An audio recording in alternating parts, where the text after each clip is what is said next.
Ever since I was little, I've wanted to come to the Isle of Wight, and finally, I'm here. I've heard that there's plenty to do and loads of things to see, and who better to tell me about them than David Thornton, who's the head of the island's tourist authority. David, the first question I have is the island motorhome friendly? Yes, of course it is. I mean, we do have some fairly narrow roads, it has to be said, but of course on the plus side, there's not that many cars on them. So you can get a sense of being out there in the great outdoors, but never far from too much of the action. What about places to stay? Yeah, well, there's plenty of places. We have fantastic holiday parks which will give you live entertainment through the night and pools and recreation facilities, but we've also got those wonderful sort of quiet back to nature sites where you can sort of just spend life under the stars. Sounds great. During the day, give me an idea of some of the things I can go and visit. I'm here for a few days. Okay, well, you'd struggle to fit everything in if you were only here for a few days. You know, I would say if you've been waiting since you were a little boy to come to the island, I would say, at least come for a week and spend a bit longer with us. What we like to pride ourselves on is the sort of place that doesn't matter whether you're a prince or you're a pauper, we've got something for you.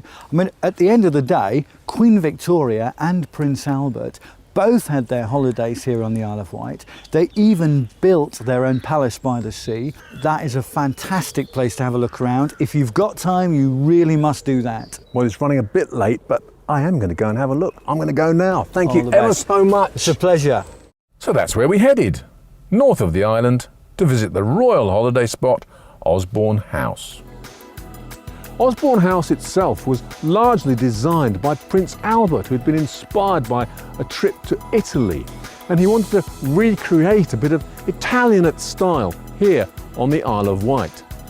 As for Queen Victoria herself, I always thought that she was a bit of a prude, but as you can see from these original statues, I was wrong.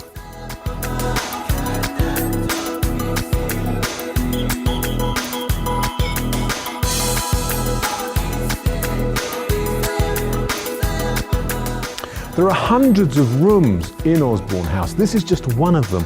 It's the council room, and it's where Queen Victoria would have entertained visiting dignitaries such as Prime Ministers Gladstone and Disraeli, as well as people such as Alexander Graham Bell, who actually demonstrated his newfangled telephone device to Queen Victoria right there.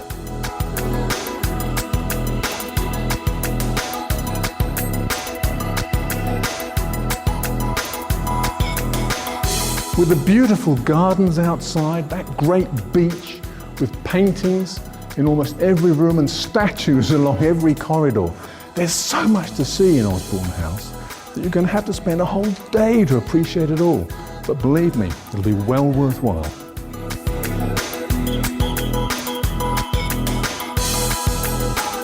No trip to Osborne House would be complete without a trip down to Queen Victoria's very own private beach. It's small, but it's perfectly formed. It's absolutely beautiful. Over here, you can see the alcove where she used to sit and paint watercolours. And behind me here, that's her very own bathing machine that she used to get into and get towed out into the sea whenever she felt like having a dip. A little further south you'll find the island's charming heritage steam railway, and there's plenty of space to park the motorhome.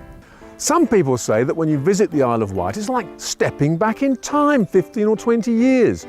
But I have come to a place where we can go back more than a century. It's everything you'd expect from a Victorian and Edwardian railway station. The sights, the sounds and the smells of the steam engines. Here, you travel back to a bygone era in every sense. Even the staff are in uniform.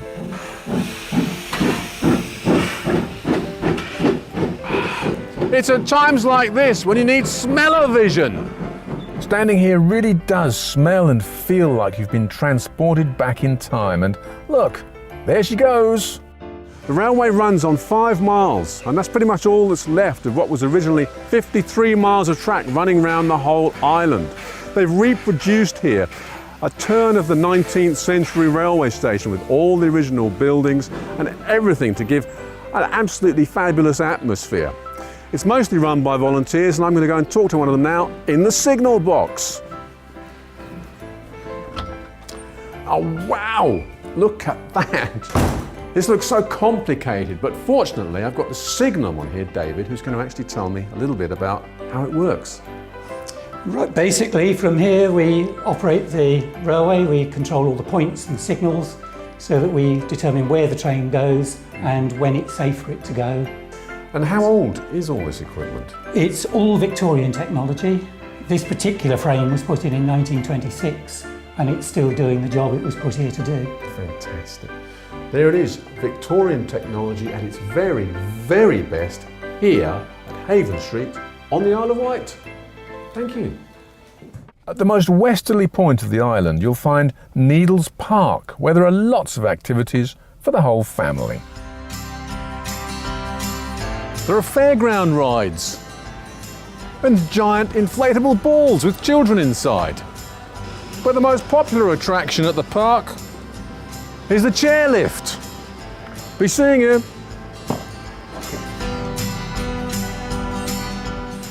If you don't like heights, you might think twice about this one, but believe me, the views make it really worthwhile.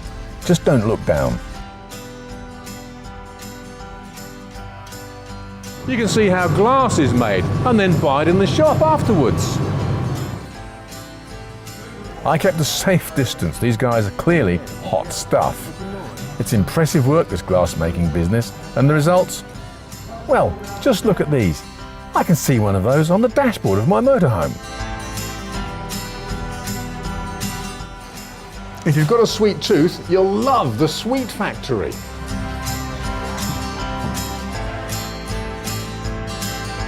Here you can see every step of the sweet-making process. The age-old recipes originate as far back as the 19th century, and look, they have every kind of sweet you could imagine. I'll just give one of these a try. No matter how old you are, you really shouldn't miss Blackgang Shine. It's the oldest theme park in the whole UK. A chine is a gap in the sea cliffs. Centuries ago, Blackgang Shine, where I am now, was frequented by fishermen and pirates.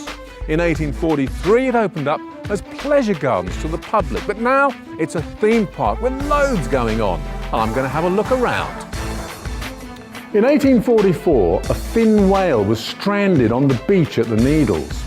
Alexander de Bell, who owned the park, thought that its skeleton would make a great attraction and bring in the visitors. 170 years later, it still does. No matter how old you are, I reckon you're going to have a great time here, but one thing that they can't guarantee is the weather. So it's a good thing that there are plenty of attractions inside in the dry, like here, Rumpus Mansion, which I'm told is haunted. Oh! Oh! Ah! Ah! Thank goodness for the crooked house, but it's all gone a little bit wobbly. Oh! God. The newest attraction here is dinosaurs, and I don't just mean little plastic miniature dinosaurs, I mean real dinosaurs, like this Tyrannosaurus Rex. Down, boy, down!